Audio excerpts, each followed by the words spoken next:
Denis. Programa Café com Maná. Diferente dos outros, mas igualzinho a você.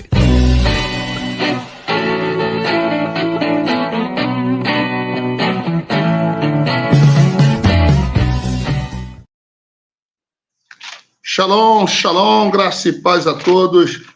Bem-vindo ao programa Café com Maná, o programa que vem do céu para a sua casa, a sua família, todos os dias. Obrigado pelo carinho, obrigado pela audiência, obrigado por você nos seguir, nos acompanhar, nos amar, nos abençoar, nos tolerar e ficar com a gente todo esse tempo. É muito bom realmente estar com a sua companhia e creio que hoje o Senhor irá nos abençoar, irá te abençoar tremendamente. Salmos 25 de Davi diz assim: a ti, Senhor, elevo minha alma. Deus meu, em ti confio. Não deixes que eu seja envergonhado, nem deixes que triunfem sobre mim os meus inimigos. Na verdade, não serão envergonhados os que esperam em ti, mas envergonhados ficarão os que procedem traiçoeiramente sem causa.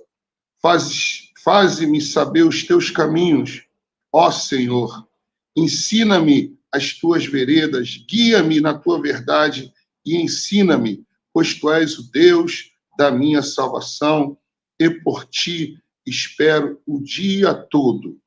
Lembra-te, olha que palavra, ó Senhor, da tua grande misericórdia e amor, pois são desde a eternidade. Amém?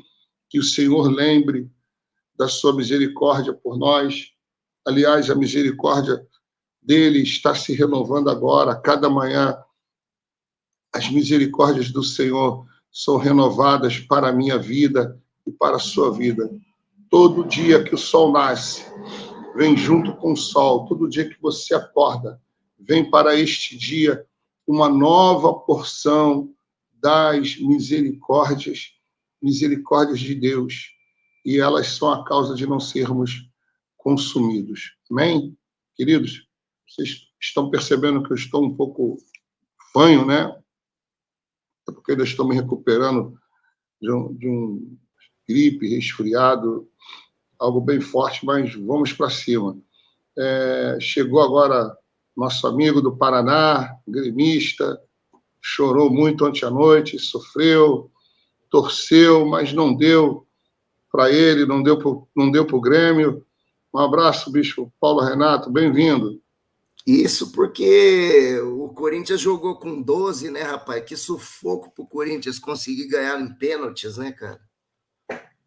Não, que sufoco, que vergonha. Os pênaltis que o Grêmio bateu, né? Muito ruim, né, cara? Eu acho que o pessoal ficou meio aborrecido, né? Porque não teve oportunidade de jogar em 12 também e ficou complicado. Quem era o 12º? Quem que era? Era um cara lá com um shortinho preto lá, correndo para lá e para cá no campo. É mesmo, eu não vi esse jogo, não. Shalom, gente. Shalom. Tava assistir o jogo de novo, rapaz. Precisa de ver que show o Corinthians jogando com 12. Então, outro também que não teve uma noite muito feliz, acordou meio triste, chateado, abalado, né? E aí segue sendo Fluminense, sofrendo, perdeu para os grandes Juventude. Alô, Caxias do Sul, um abraço aí, Bispo Edmilson, Bispo Andréia, Pastor Almir Guedes, um abraço aos meus amigos lá de Caxias do Sul, a todos os torcedores do Juventude que ontem ganharam do grande time, do segundo, do time enorme que é o Fluminense, das Laranjeiras. Campeão da América. É o campeão da América. Grande campeão da América. Que timaço esse time. Esse time ótimo. Juventude é maior que o Fluminense. Né? Juventude é maior. Bom, gente, esse era o tema número 1, né? Falar um pouquinho de futebol, a vitória do Flamengo, que é normal, mas... O Flamengo não ganhou, perdeu. O Flamengo ganhou, né? Perdeu de 1-0. Não, o Flamengo ganhou a vaga para... Classificou. Ganhar a vaga é uma coisa, ganhar o jogo é outra. Não ganhou nada, ele perdeu o jogo ontem. Ele perdeu o jogo, mas ganhou a vaga. Ele continua. O Flamengo ganhou, o Flamengo não ganhou. Ganhou a vaga, mas perdeu o jogo. Parmeira 1, Flamengo 0, cara. Entendeu? Ganhou a classificação para a próxima fase. Então, aí, os amigos do Rio de Janeiro, aliás, um abraço a todos do Rio. Juiz de Fora, que é a cidade mineira mais carioca que tem em Minas. Um abraço a todos os amigos de São Paulo, né? Corintianos aí, o pastor Mário Saltini deve estar feliz, né? Corinthians. Um abraço a todos aí de São Paulo, de Floripa e Rio Grande do Sul. Vamos lá, esse era o tema aí. Bem-vindo, Bispo Hugo. Shalom, shalom. Deus abençoe aí o Denis, Paulo, você e os nossos ouvintes queridos, o pessoal do chat, né, que está chegando já. Que Deus abençoe cada um em nome do Senhor. Lá, o Omar já mandou uma Varmengo. Vai começar, né? Sempre assim, né? Varmengo. Foi nada. Olha só, Bispo Hugo, vou começar por ti, porque essa pesquisa foi feita em São Paulo, tá no guiame.com.br, tá? Eu coloquei aí. A maioria dos evangélicos se converte após 18 anos e não tem familiares crentes, diz pesquisa. O levantamento do Datafolha foi realizado na cidade de São Paulo com 613 fiéis entre 24 e 28 de junho, tá? Então, essa matéria é do dia 24 de julho de 2024. Foi feita uma pesquisa que a maioria dos indivíduos que se identificam como evangélicos hoje se converteu à fé após os 18 anos. Em particular, 46% dos entrevistados indicaram que começaram a frequentar cultos a partir dessa idade. 55% disseram que nem pai nem a mãe frequentavam a igreja. Tá? Outra pesquisa feita pelo pastor Rodolfo Kapler, escritor e pesquisador do Laboratório de Política, Comportamento e Mídia da Fundação São Paulo, PUC São Paulo, já havia apontado o fenômeno que tem atraído a juventude. Tá? Então, aí ele escreve aqui que ele escreveu um livro, né, Geração Selfie, e ele escreveu que o jovem brasileiro se sente atraído pela pregação dos pastores pentecostais, que lançam mão de estética, linguagem contextualizada, também pela música, enfim. Nas igrejas evangélicas, que abre aspas, né, canta-se rap, funk, samba, sertanejo, rock, o que se constitui elemento de aproximação com as novas gerações. Tá? Também fala que a igreja é um lugar de apoio, de laços comunitários fortalecidos. Muitos relataram a Datafolha que recebem apoio em seus pequenos empreendimentos, até ajuda em caso de necessidade. Tá? Então, aqui ele coloca o exemplo de uma pessoa que perdeu tudo numa enchente e os membros da igreja acharam, aqui em aspas, né, uma cesta básica para a sua família por 2 meses. Então, ele fala também dessa relevância da religião, aqui na parte 3, aqui, né, numa escala de 0 a 10, esse segmento atribuiu nota máxima à importância da religião na busca de manutenção dos relacionamentos amorosos. Né? Então, é isso. Eu achei essa pesquisa interessante, coloquei como tema hoje, né? E eu gostaria de saber se essa pesquisa, já que o bispo está em São Paulo hoje, né, há muitos anos, se realmente ela retrata uma certa fidelidade. Se essa pesquisa eu posso considerar ela verdadeira, atual, é realmente isso mesmo que acontece aí em São Paulo. A maioria das pessoas se converte após os 18 anos, são jovens, de famílias que não são evangélicas? Pode ser uma realidade que geral, né? De uma forma geral. Na nossa igreja não é essa a realidade. A nossa igreja hoje, o grande público que visita a nossa igreja e converte, está na faixa dos 12 aos 20. Tá? O adolescente, né? O pré-adolescente, o adolescente, esse é o... E claro que ganhamos pessoas que já são adultas, pais que vêm por causa desses meninos, né? Por causa dos filhos. Nós temos muitos casos, realmente, de pessoas que vieram à igreja por causa dos seus filhos, né? Então, foram alcançados por causa que primeiro seus filhos foram alcançados, né? Temos casos, sim, muita gente que converte. Mas é interessante você observar que o movimento atrai o jovem, né? Como ele está dizendo aí, né? Está atraindo o jovem. O jovem paulistano, ele tem uma atração hoje pelo evangelho, isso é claro, isso está evidente aí, né? As megas igrejas. Agora, as megas igrejas a gente não pode fazer muita análise de conversão, né? Porque as megas igrejas, elas têm outro perfil, né? Enquanto as pequenas igrejas, congregações ganham almas, e que essas almas, depois que entendem um pouquinho a coisa, vão para as megas igrejas, né? Então, hoje, uma igreja pequena em São Paulo, ela tem que ralar para ela se manter em pé, porque ela ganha vidas, mas essas vidas acabam indo para as megas igrejas, né? Então, você vê hoje um crescimento grande de igrejas grandes, mas não... eu não percebo que seja um movimento evangelístico, não. E no Paraná, na sua realidade, Bispo Paulo, aí do norte do Paraná? Eu creio compatível. Eu percebo compatível, sim. A gente aqui também não está muito diferente do que o Bispo Hugo falou, tá? A gente está nessa faixa, assim, ganhando até um pouco mais cedo, Bispo. Estamos começando aí aos 10, 11 anos de idade e ganhando dentro dessa faixa aí até os 20, 23 anos de idade, o que não impede, assim, num volume menor, também não está impedindo de que tenha um alcance de jovens adultos e adultos, pessoas de fato maduras, sabe? Mas não no mesmo ritmo. Geralmente, a massa maior é a de adolescentes e jovens. Uma pergunta que eu creio que deve surgir na mente de um pastor, de um líder que está ouvindo agora o programa. Tá? Até um abraço aos pastores de outras denominações que nos ouvem.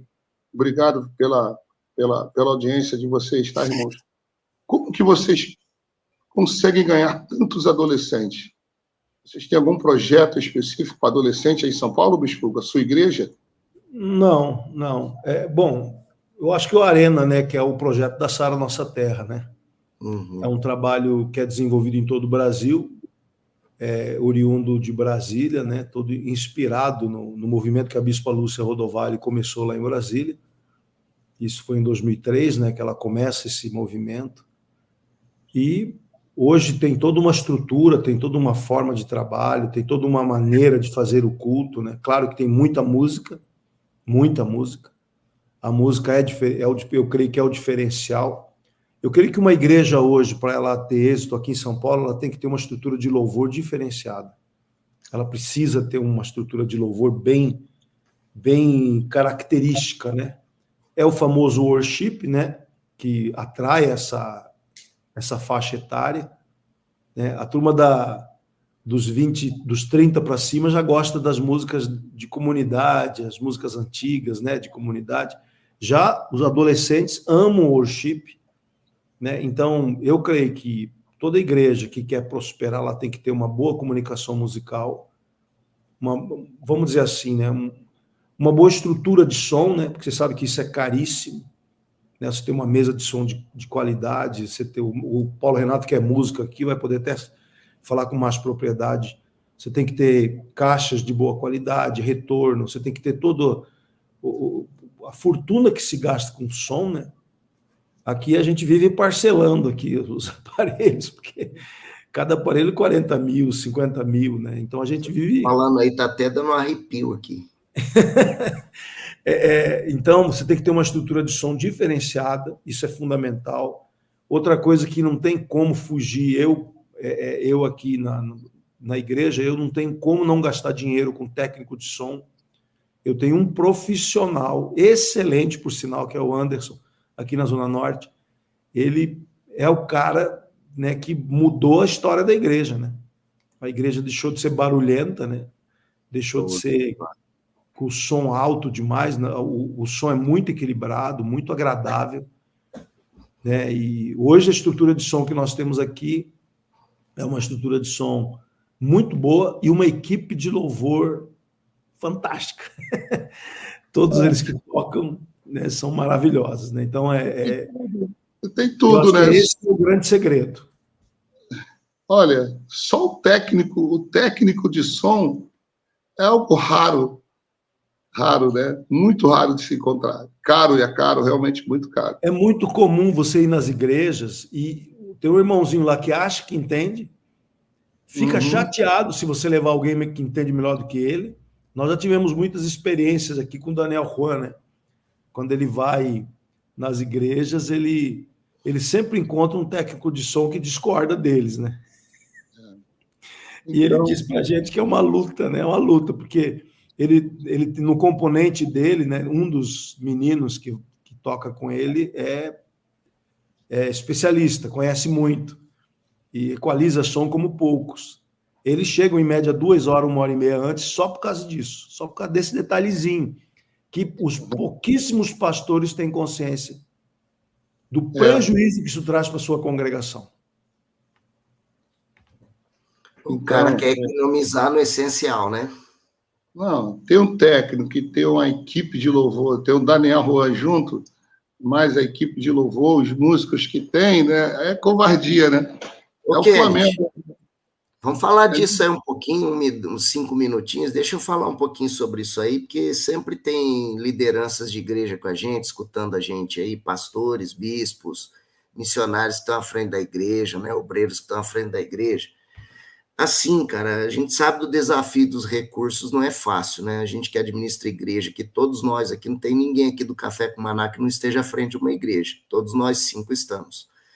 E é o desafio, eu podia dizer assim, até uma expressão, né, natural, né, bispo, que o sistema de som da igreja é literalmente um saco sem fundo, né?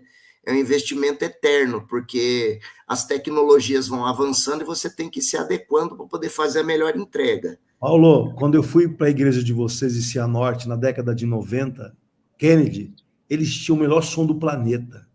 Porque o Arthur é músico, bispo Arthur, querido, músico, né? Ele era músico da noite.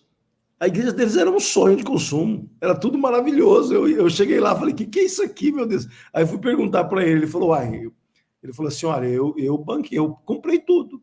Eu comprei, ele era empresário na época, ele trabalhava com confecções. Ele gastou uma fortuna. Ele me falou quando ele gastou, eu falei, você tá louco. Nós pusemos, na época, era a mesma coisa, que carro que é o carro da evidência? Você vai chegar lá também.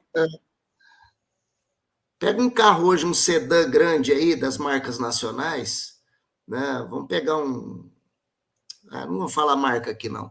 Qualquer sedã grande aí de luxo, de uma marca nacional, foi o que a gente investiu, porque nós vendemos, na época, um sedã de luxo, com 1 ano e pouco, nem 2 anos de uso aproximadamente, para poder investir na igreja, em todas essas coisas aí. Foi uma oferta mesmo que foi feita, assim, a gente acreditava no projeto. E a gente também, como músico, né, queria poder fazer a melhor entrega. A melhor entrega está atrelada automaticamente ao melhor equipamento. E tinha uma banda maravilhosa, viu? O Cianorte tinha uma banda fantástica, excelente. O Paulo tocava bateria nessa época, depois ele se aprimorou no teclado, mas a banda deles era uma banda dos sonhos. Tinha compositores, faziam músicas maravilhosas. É interessante, né? Porque isso foi na década de 90, eles já tinham essa consciência lá no Paraná, né? E a gente brigando com os irmãozinhos na igreja para fazer uma música, né? Sangue de Jesus, né? Não o pastor ele tem que ter esse entendimento, cara, que a comunicação é prioritária na igreja. O que é instrumento musical, o que é microfone, mesa de som, caixa de som, sistema de som periféricos, né? E hoje em dia, por que não, né? Até tela e iluminação, né? Som, imagem e luz. Som, imagem e luz.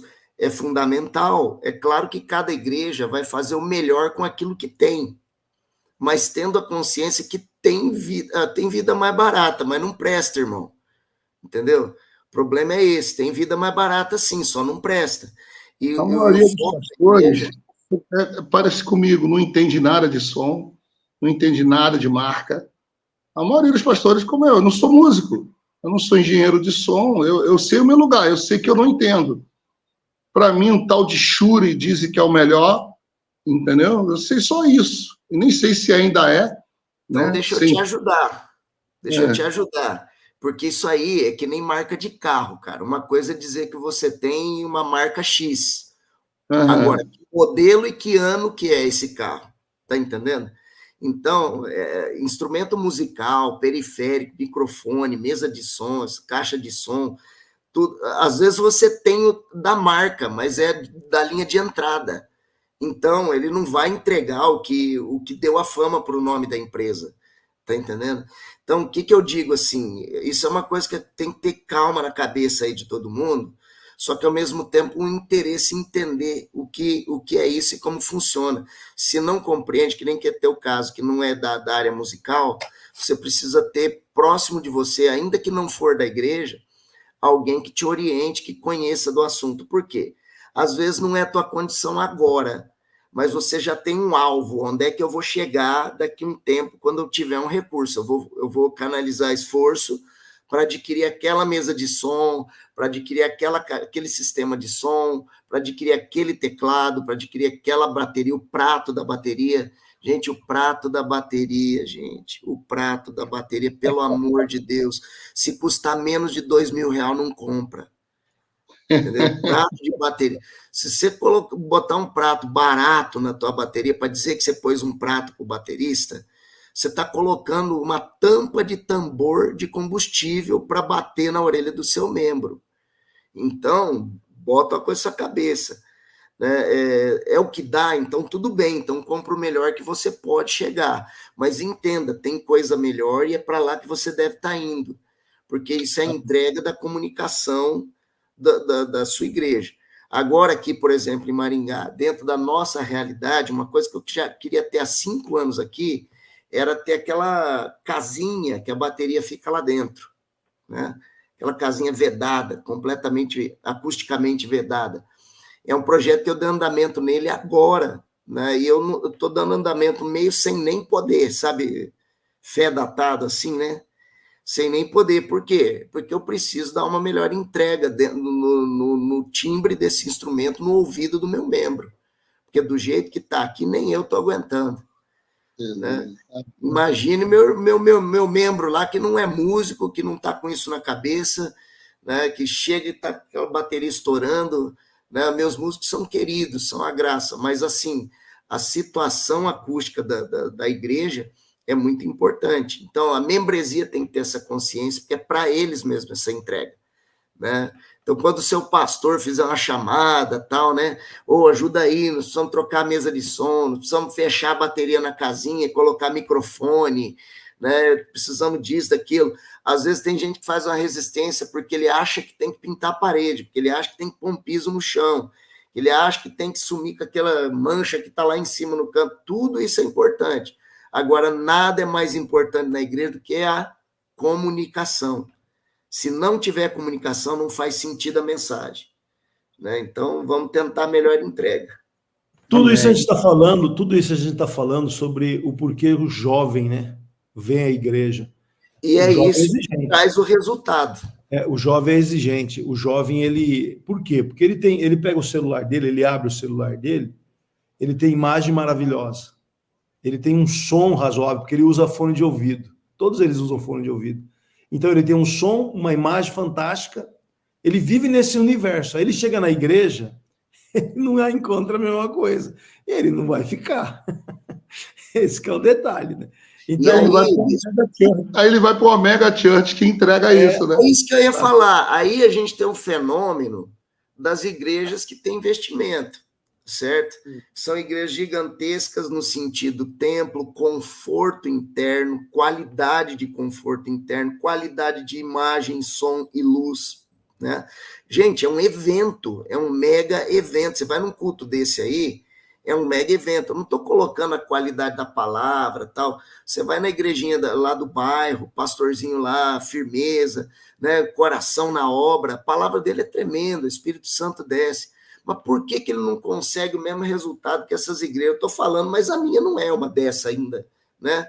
Suntuosa desse jeito. Vamos chegar lá, em nome de Jesus. Estamos trabalhando para isso, né? Em nós e na coisa, né? Mas assim, elas atraem porque elas têm esse impacto aí que abraça, né, cara? Quem é que não quer estar num culto dentro de um ambiente que ele vai num show de alta tecnologia para poder encontrar? Um telão de LED gigantesco do tamanho da parede do fundo, última, né? Como é que fala lá? P2, sei lá o que lá, super definição, a qualidade de mídia, meu Deus do céu, cara. É uma concorrência desleal aí, os irmãos têm que pegar leve aí também. Se eu continuar aqui, eu tenho mais 2 temas e eu quero deixar o último como o principal, que é falar sobre paz, né? Mas também saiu até no G1 a reportagem desse rapaz, foi considerado o homem mais tatuado do Brasil. Né? E ele se converteu. Vocês viram a foto dele? Eu vi o que você mandou para nós lá. A foto eu não tinha dele. Conhecimento desse rapaz, não, mas eu vi o que você mandou. Então, ele converteu, né? O nome dele é Leandro, tem 35 anos, foi liberto das drogas, álcool, cigarro. Aqui conta um pouco o testemunho dele. Ele tem 95% do corpo tatuado. Era um garoto bonito, tem uma foto dele antes de tatuar, um jovem bonito, pois com um monstro, né? Um monstro, porque ele tatuou todo o rosto também, né? E agora está voltando a normal, né?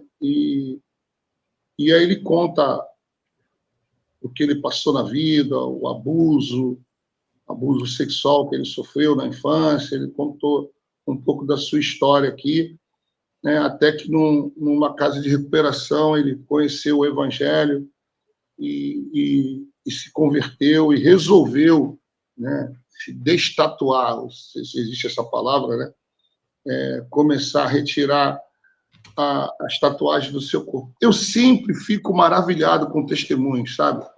Eu gosto demais assim de ouvir testemunhos de vida, de gente, porque um testemunho de conversão é o maior milagre. Eu amo ouvir o que a pessoa era, o que ela o que Deus fez na vida dela, né? Tem até um livro que é interessante, né? O que Deus fez por mim, Ele pode fazer por você, é um título, né, de um livro. Eu fico sempre maravilhado. Toda vez que eu leio testemunhos assim, me chama muita atenção, sou muito atraído por testemunhos de gente que realmente se converteu, mudou de vida. E o dele realmente é algo nítido, né? Porque, além de ser uma libertação interna, de mentalidade, de emoções destruídas, né? O corpo dele ficou totalmente deformado por causa das tatuagens, né? Tem tatuagens que são bonitas, que são bacanas, que são, né, que são legais. Eu não tenho... De arte, né? Tem tatuagens que são bonitas, eu acho, mas... Já viu a tatuagem 3D? Que parece não. Que, por causa da perspectiva do desenho, se parece que a tatuagem está saindo da pele do cara. Não, fenomenal. É uma obra de arte. Eu não tenho uma tatuagem aqui em Santa Catarina, todo pastor é tatuado, menos eu. Olha a minha, cara. A minha é legal, ó. Essa daqui, ó. Eu mandei, ó, para fingir que é pinta, mas isso é tatuagem, cara. Olha aí, ó. Essa daqui também é legal, ó. Bem boa. Eu tenho cicatrizes só, né? Mas não tenho tatuagem, não. Aí, mas eu acho bonito algumas tatuagens, sim, né? E aí eu fiquei olhando, lendo, é interessante, né? Não o fato dele destatuar, mas da mudança, da transformação, isso é muito bonito, é muito forte um culto, ele se torna fora do normal quando alguém fala do que Deus operou na vida dele. Os nossos cultos de revisão de vida, testemunhos de conciliação. E eu gostaria de entrar nisso e depois já ir puxando para o lado dos pais, porque domingo também agora é Dia dos Pais, né? E eu coloquei ali o que é ser um pai, o que significa ser pai hoje no mundo. Né? O que um homem fora da igreja pensa, o que tem na mente desse homem, o que significa para esse homem ser pai. Já procuraram entender isso? Né? Então, mas primeiro eu quero que vocês falem desse jovem, depois nós vamos entrar aí um pouco, depois nós vamos discutir essa questão de honrar pai e mãe, mas antes também, e assim como no mundo tem um conceito de paternidade, né, qual é o verdadeiro conceito de paternidade na igreja? Como ser um bom pai? Como os pais que estão nos ouvindo agora podem ainda melhorar, né, seu relacionamento com filhos, com a família, né, um pai autocrítico, um pai que esteja nos ouvindo agora assim, poxa, eu quero ser melhor como pai, eu não sei como ser, ele vai ter que aprender um pouco com a gente aqui hoje. Amém? Amém. Lá, então. Sobre tatuagem, bom, sobre tatuagem a gente não tem nada na Bíblia. O testemunho, não a tatuagem em si, né, mas o testemunho de conversão. Aham. Porque faltou pai na vida dele, né? Faltou a presença do pai, faltou. Aí por isso que nós vamos entrar nesse tema depois, entendeu? Eu não tenho muito o que falar sobre tatuagem, porque eu não tenho nenhuma.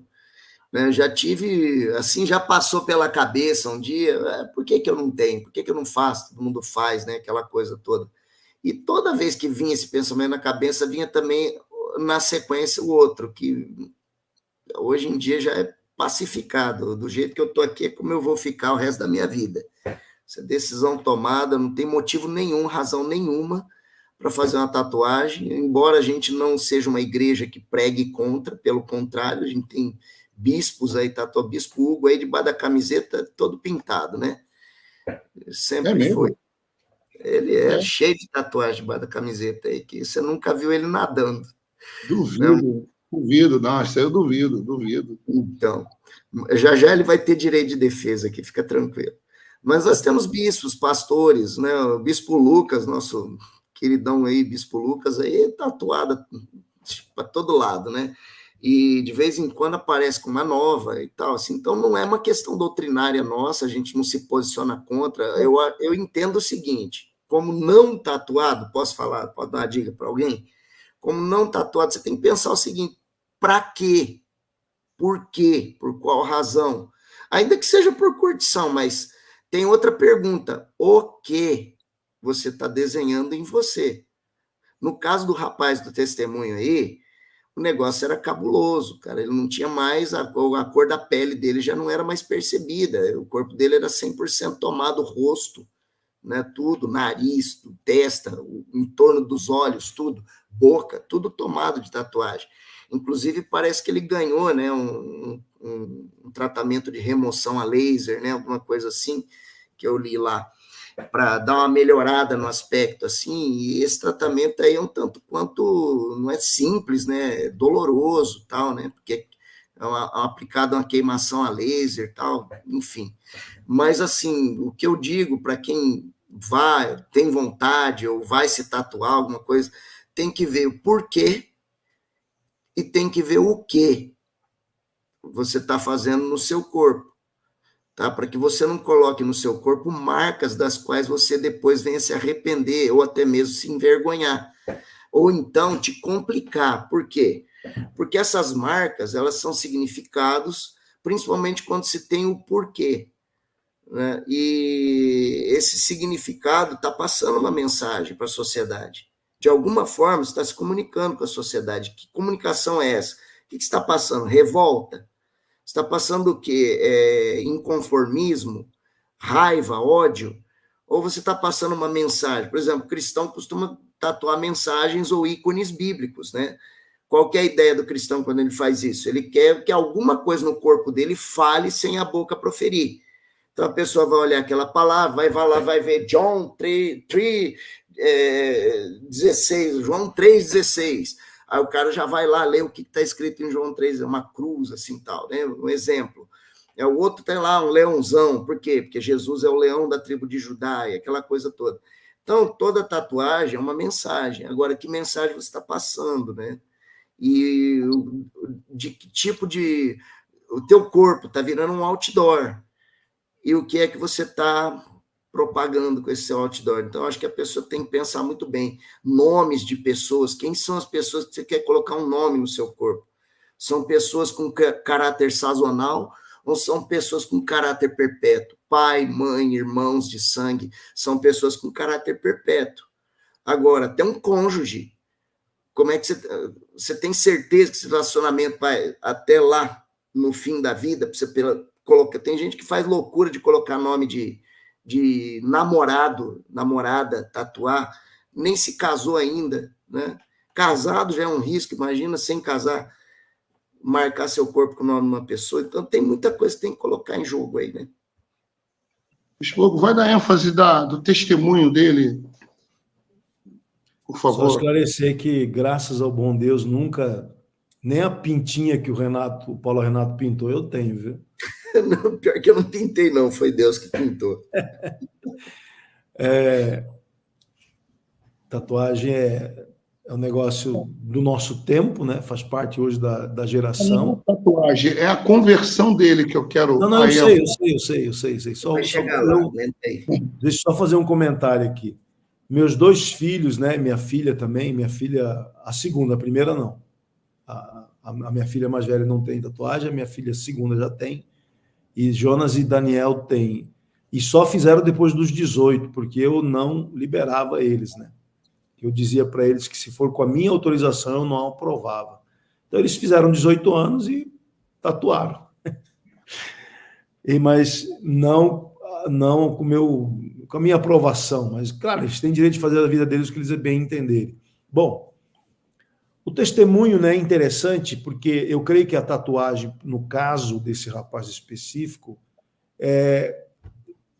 denunciava algo da vida dele, né? Porque, inclusive, a face dele parecia assim uma caveira, né? Tinha uma aparência de uma caveira.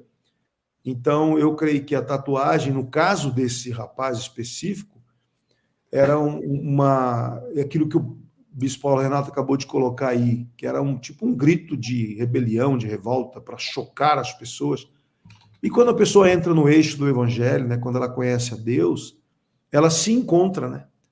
Ela entra em harmonia consigo mesmo. Começa um processo de harmonização interna. E todo sentimento de rebelião, de querer ofender e chocar as pessoas, todo comportamento nocivo às relações, né? A pessoa vai começar a perceber que perdeu a razão. Encontrar com Jesus é tremendo, né? Porque você encontra com você. Eu sempre digo isso. Quem busca Deus encontra consigo mesmo. Encontra com a ordem, a organização que o reino produz internamente. Eu gosto de lembrar muito quando você passa numa loja que era bagunçada e, de repente, você encontra aquela loja toda organizadinha, com vitrine, com tudo dobrado, com uma outra aparência, e lá está escrito sob nova direção. É assim que eu vejo a vida do crente. Quando você encontra com Jesus, você era uma loja bagunçada, terrível, tudo amontoado, com atendimento péssimo, mas de repente você passa pelo Evangelho e você passa a ser administrado pelo reino. O reino, ele organiza, o reino, ele ordena, ele traz harmonia, traz paz e, obviamente, dá outro semblante, né? Como a vitrine da loja. Uma loja organizada tem uma vitrine bonita, né? Não sei se vocês têm esse cuidado de observar.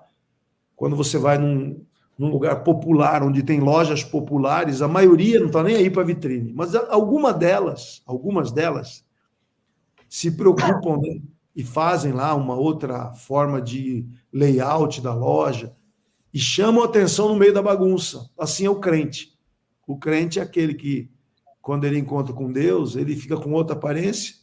Ele quer tirar todos os resquícios do passado, que eu acho que é isso que esse rapaz está fazendo. Ele quer tirar toda a marca do passado, literalmente, né? Ele não quer ficar com aquelas marcas que denunciavam uma vida que ele tinha sem Jesus. Com Jesus organizou, com Jesus saiu o medo, a insegurança, saiu o ódio, o rancor, a amargura, e trouxe ordem. A lojinha ficou bonita, né?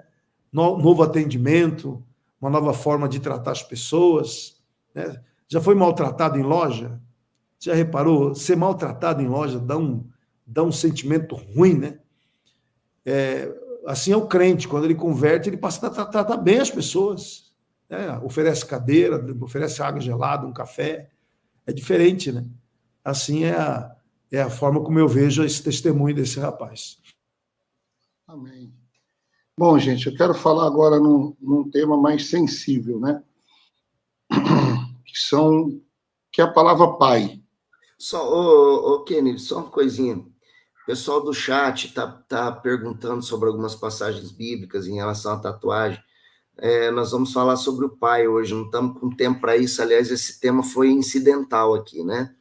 Vamos fazer o seguinte, semana que vem, vamos falar sobre isso, inclusive uma visão bíblica, tá?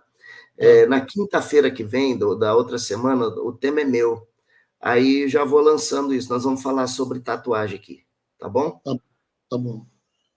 Então, um abraço a todos aqui, queridos irmãos, né, aqui do chat do YouTube. Então, vamos lá. Domingo é Dia dos Pais agora, né, e é um dia interessante, porque a visão de pai, o conceito de pai, de ser pai, ele não é um conceito único.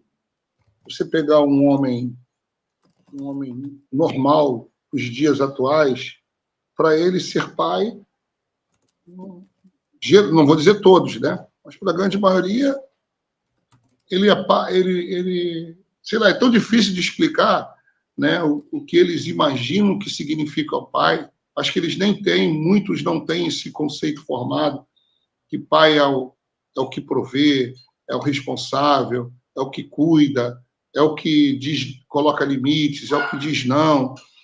Né? Esse é um pai com os valores de Cristo, da igreja. Né? Ele é um pai cristão. Mas um pai moderno, na sua grande maioria, ele não dá valor à família, ele às vezes não lembra dos seus filhos, né? não tem amor, não tem aproximação, é mais uma pessoa. Então, essa palavra pai, ela não tem um significado hoje assim, ela é muito plural. E muitos hoje, por não ter referência, não tem referência, porque você não aprende a ser pai na faculdade, na universidade, você aprende a ser pai em casa. Né? Feliz aquele que pôde ter um pai, ser criado com um pai, que viu como se trata uma mãe, como se cuida da esposa. Feliz são poucos. A maioria não tem esse referencial. E como ser um pai? Imagina isso na mente de um homem, de um jovem que não viu isso na sua vida, não viu isso em casa, está nos ouvindo agora, né? Sabe que lá no fundo, se fizer uma autocrítica, ele vai olhar para trás e falar, poxa, olha quanto que eu errei com a minha família, como pai.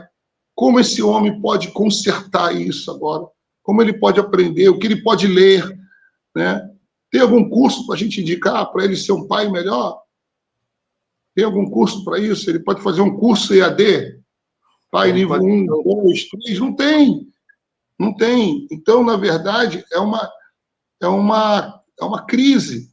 Né? Essa data é uma data importante, muito importante, que nos leva a honrar pais, aos nossos pais, né? Mas até os filhos não sabem o que significa honrar também. E aí também entra essa outra pergunta, o que é honrar um pai, né? E como honrar um pai? Vai lá, Bispo Hugo. Esse é um tema muito bom, mas, por incrível que pareça, não interessa aos homens. Eu fiz um trabalho pela internet, fiz várias lives, né, sobre esse assunto, como criar filhos, e eu tenho 4 filhos, né, já todos casados, e pela graça de Deus e misericórdia do Altíssimo, todos servem ao Senhor, né? e com seus cônjuges. Sabe, Kennedy, interessante, porque o ser humano, né, nós seres humanos, nós somos muito solitários nas nossas escolhas e decisões, principalmente que se concerne a comportamento. Se o homem não entender comportamento humano, ele não tem condições de ser um pai equilibrado, um bom pai. A Bíblia diz no livro, porque não é um achismo pessoal meu, é porque o modelo que nós vemos na Bíblia para o homem em casa, né, 1 Pedro diz que eu tenho que viver a vida comum do lar com discernimento. Né? Eu tenho que ter discernimento, saber como é que cada indivíduo, qual é a necessidade da mulher, por exemplo, né? O que uma mulher precisa, o que um menino, um bebê, uma criança, um pré-adolescente, um adolescente, um jovem precisa. O pai tem que saber disso. Então, nós seres humanos, nós homens, nós pais, nós temos que entender de gente. Porque quando Deus deu aquela missão para o homem guardar o seu jardim, então todo ser humano, todo homem, todo pai, ele é um jardineiro de corações.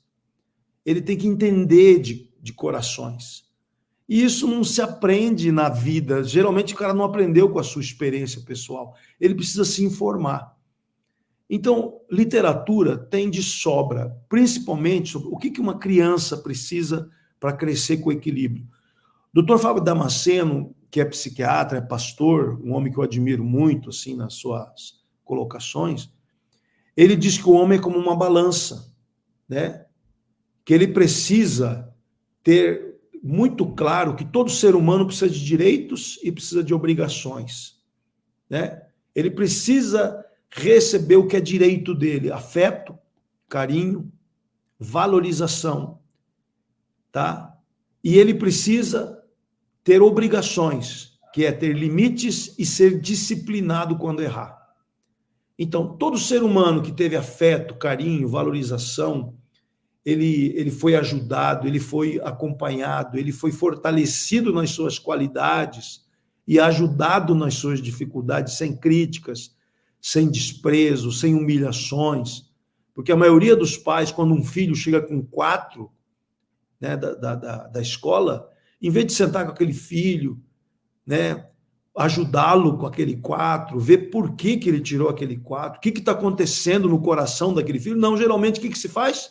Tira o celular, se dá um castigo e repreende e não conversa com aquela criança que tirou 4, né? Então, uma criança ela precisa ser ajudada nas suas dificuldades e não criticada, desprezada e humilhada. E ela precisa saber que o direito dela acaba quando começa o dos outros. Tem que ter limites. Criança tem que ser ensinada a arrumar seu quarto, tem que ter horário sim para comer, horário para almoçar, para jantar. Criança precisa disso para a sua saúde emocional. Olha, direito, obrigações e um modelo. A criança tem que ver alguém funcionando para ela poder funcionar igual. Então, eu estou aqui dando uma pincelada rápida que você precisa entender o ser humano para poder ser pai. Senão você não vai conseguir ser pai. Porque o teu filho ele vai errar na tua frente, você vai ter que saber agir, como falar, né? Como reagir quando você estiver decepcionado com seu filho? Como que você vai tratá-lo quando ele estiver num processo que você não concorda? Né? Eu tive experiências aqui em casa com meus 4 filhos de eles terem fase da vida deles que eu discordava deles. Eles estavam com a vida errada. Mas o que eu fazia, né? Qual era a minha atitude? Eu conversava com eles, mostrava a minha reprovação com educação, respeitando eles como seres humanos e dizia para eles, não concordo com como vocês estão lidando com a vida de vocês, mas eu amo vocês. Eu não abria mão de que eles se sentissem amados, né? Então, por isso que eu digo que você, pai que está me ouvindo, você é um jardineiro da tua casa, de corações. Então, assim como José, naquela prisão, percebeu que o semblante do copeiro e do padeiro estavam ruim, e porque ele percebeu o semblante daqueles homens, ele foi elevado a ser primeiro-ministro do Egito, né? Quem não percebe semblante vai continuar na prisão.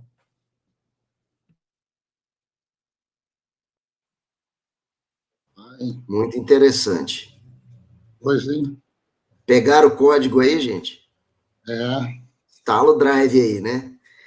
Eu queria falar sobre a questão da palavra pai em si, né? A gente lembra o nosso amigo finado Miles Monroe dizer que pai, né, é Abba, e Abba seria fonte, né, de onde tudo procede, né? Pai é fonte. Mas, enfim, eu estava dando uma pesquisada no hebraico bíblico, a palavra Abba, né, ó pai, papai, meu pai, alguma coisa desse tipo na expressão, né? Essa palavra Abba, ela vem de duas, na verdade, ela vem da palavra pai mesmo. Ela foi, Jesus, por exemplo, dizia Abba, né? Pai, ele sempre falava Abba porque tinha aquele costume da tradição hebraica de não se pronunciar o nome de Deus em público, né? Porque pelo sagrado do próprio nome. E ela tem a raiz do hebraico, são duas letrinhas hebraicas, né? O Aleph e o Bet, que seria o A e o B do alfabeto português. Aleph e Bet, né? E tudo que começa com Aleph no hebraico, né, como é que fala? É intencional. Quer dizer, o Aleph, ele traz a autoridade. Segundo os linguistas hebraicos, né, a palavra pai começa, Aleph, Bet, a segunda letra, o B, né, o nosso B, o Bet deles, é a continuidade, é a sequência, debaixo daquela autoridade.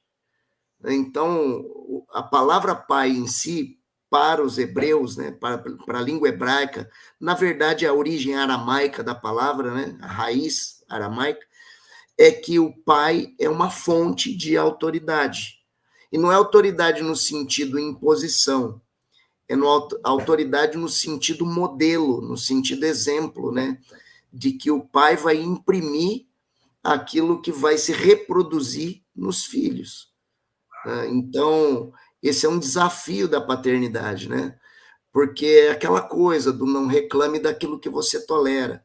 O Bispo Hugo acabou de deixar um exemplo aí, que eu acredito que é teu exemplo, Kennedy, é o meu também, porque nós três aqui somos pais, né?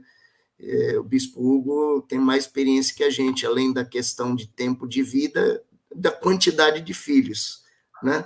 E eu tenho 2, um já está casado, a outra é uma adolescente de 16 anos, e os nossos filhos, eles são o retrato daquilo que nós somos, né?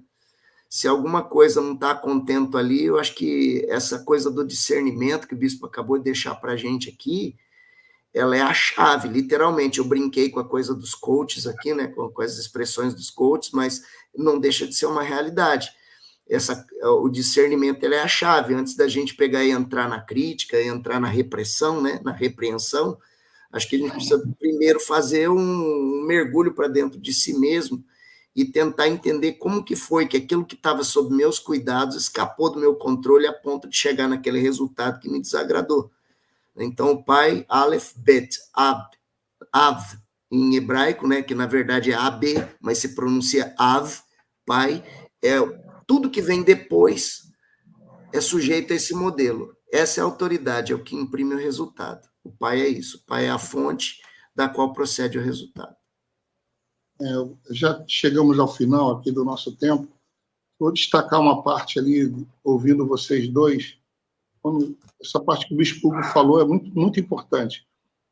Mesmo na repreensão, na educação, mesmo quando o pai não concorda, ele dizia assim, eu te amo. Isso é muito importante ao filho. Poucos filhos ouvem que são amados. Poucos filhos. Poucos pais falam diariamente com seus filhos. Filho, eu te amo. Essa palavra tem tanto poder, essa frase é tão poderosa, quando um pai olha nos olhos dos seus filhos e fala isso. Isso dá uma segurança, isso dá uma firmeza, isso dá uma força. Isso é autoridade. Né? Um pai que ama o filho é um pai que tem autoridade e fala, eu te amo, filho. Né? Não é apenas quando o filho acerta, vai bem, eu tiro um 10.